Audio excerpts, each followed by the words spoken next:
I found myself today, kind of all day, feeling uneasy, kind of uncomfortable in my own skin. You can tell because I'm standing behind the podium today. It's not a written out manuscript, but I do have notes, which is getting used to that.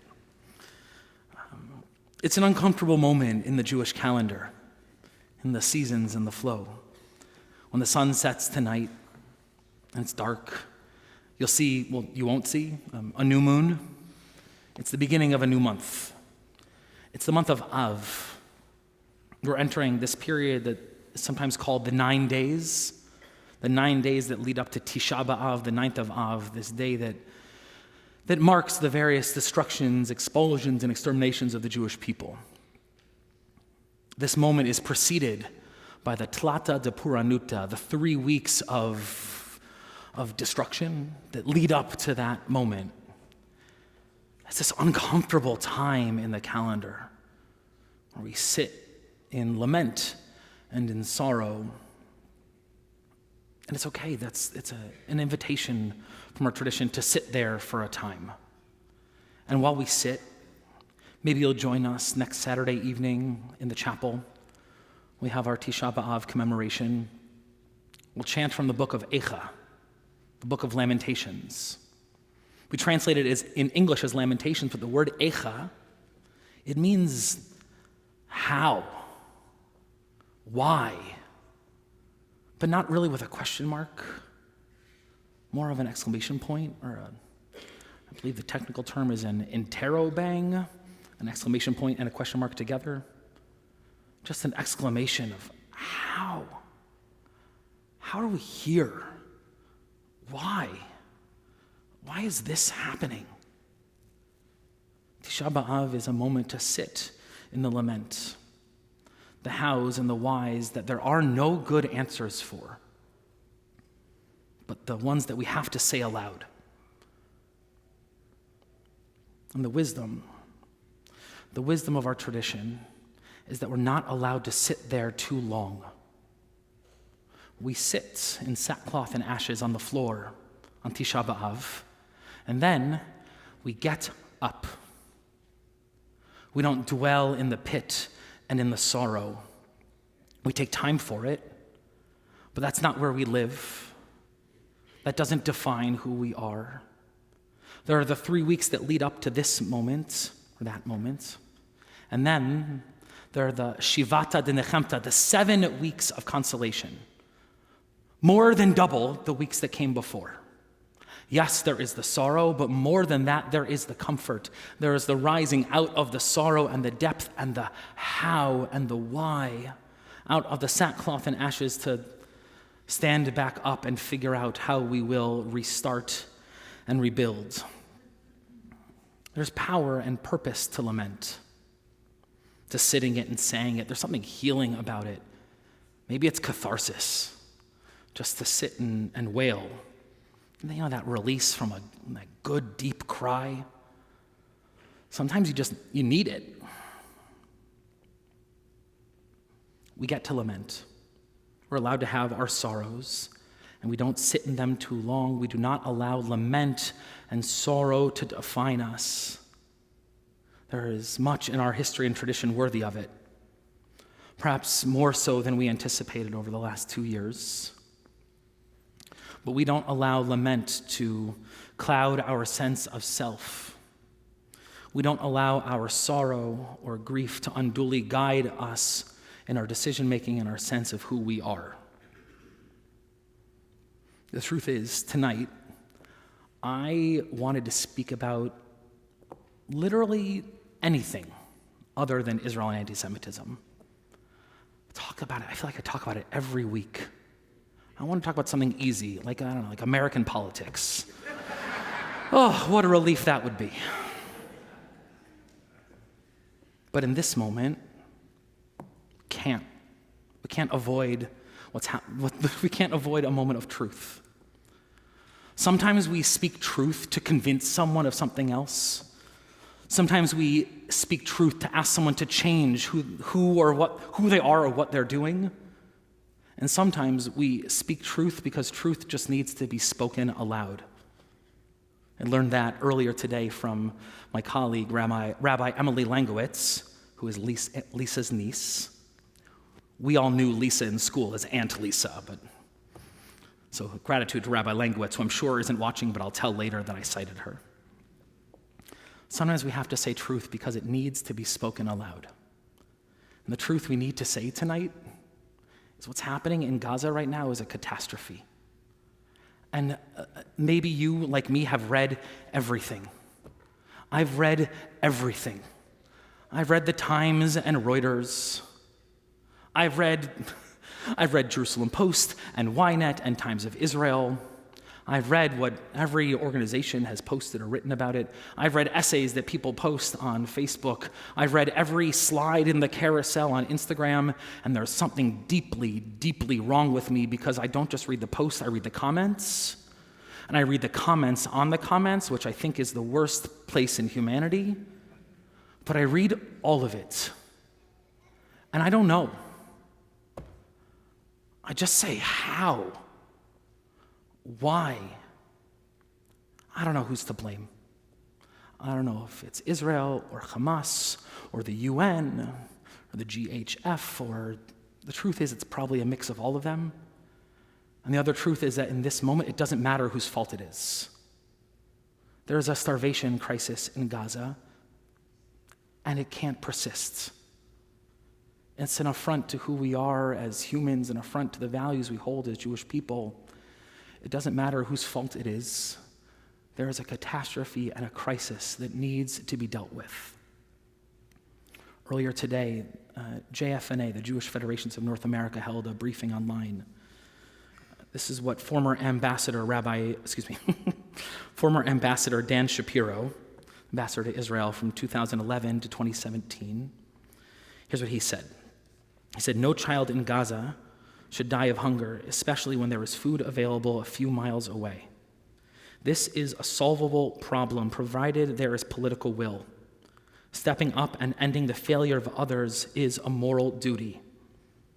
He continued, "We are facing a situation where our human values and our Jewish values and just the sheer morality require addressing what is undoubtedly a hunger crisis.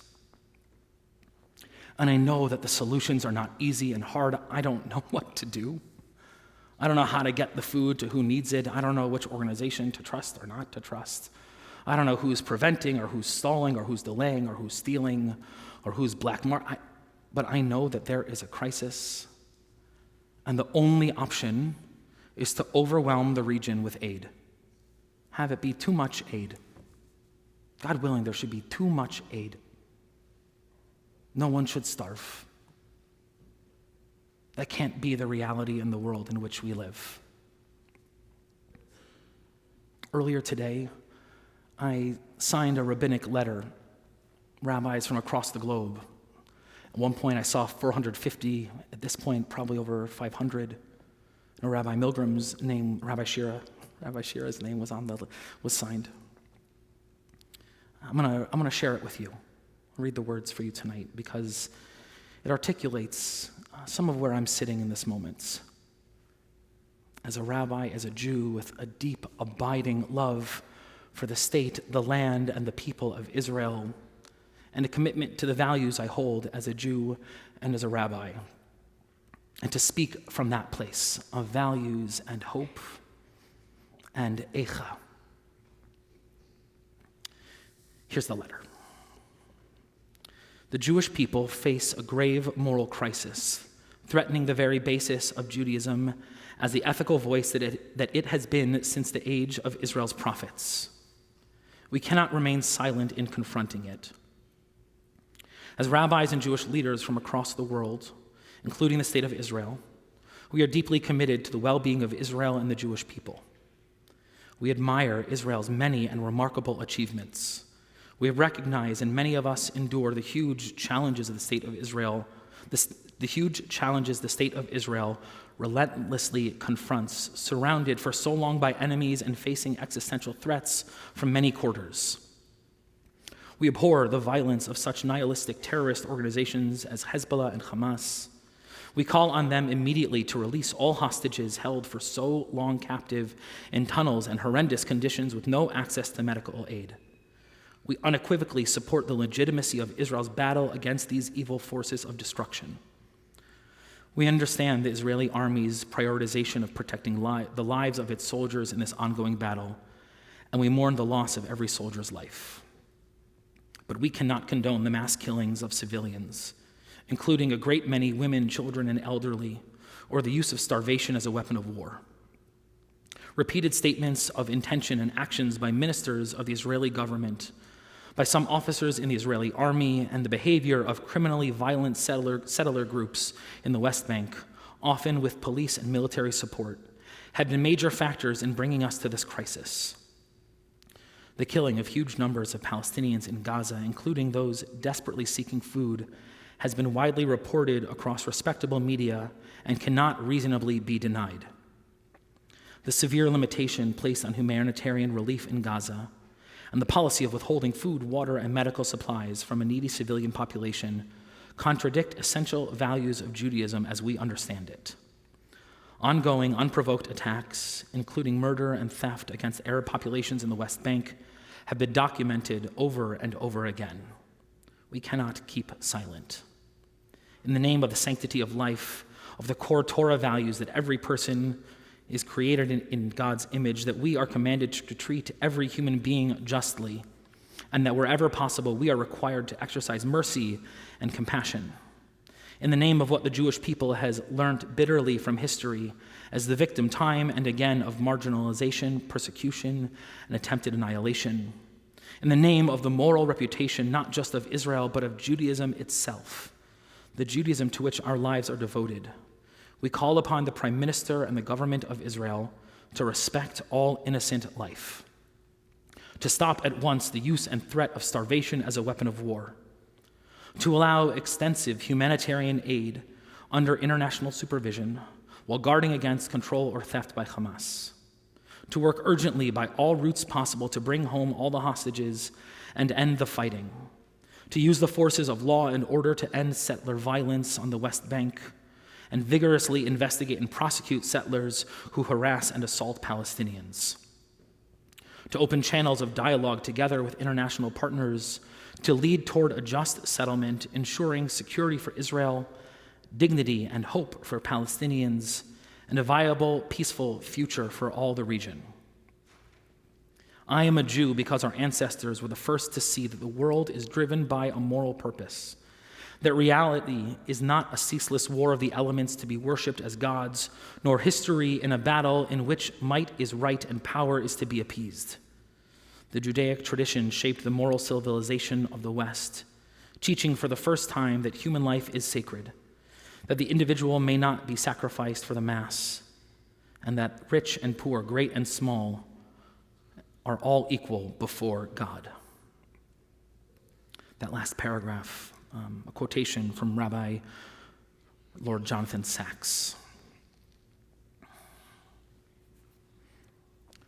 I don't know. I don't know the impact. I don't know how to solve it. I don't know who's to blame. I don't know the right solutions. I don't know if every media report is true. I don't know which picture is AI and which is not. I don't know what is manipulation by Hamas and what is not. But I know that there is a starvation crisis in Gaza, and we have to just say it out loud. It might not be comfortable. It's not. It's not comfortable to say it, and it's true. It's what's happening. And we have to say it, and we have to hope and pray and work and act so that it might be resolved. Earlier today, I made a donation through the New Israel Fund's Humanitarian Aid in Gaza campaign. They're working with World Central Kitchen and a few other organizations to try to deliver aid. Maybe you want to give through there, maybe some other way. Our job is to read all of it, not the comments on the comments. I'll read those, I'll tell you what they say. Don't read those.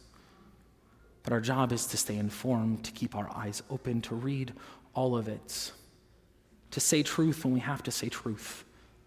We know that there are many truths that we need to say. We need to speak them all aloud. And where we can, to be agents of wholeness and of peace. We call God the one who feeds the hungry, and we know that God only feeds the hungry when we feed the hungry. God clothes the naked when we clothe the naked. God consoles the bereaved when we console the bereaved. We have to be God's partners and agents and messengers of food and aid and peace.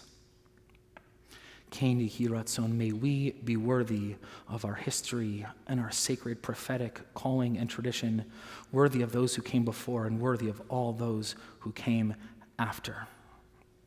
Shabbat Shalom.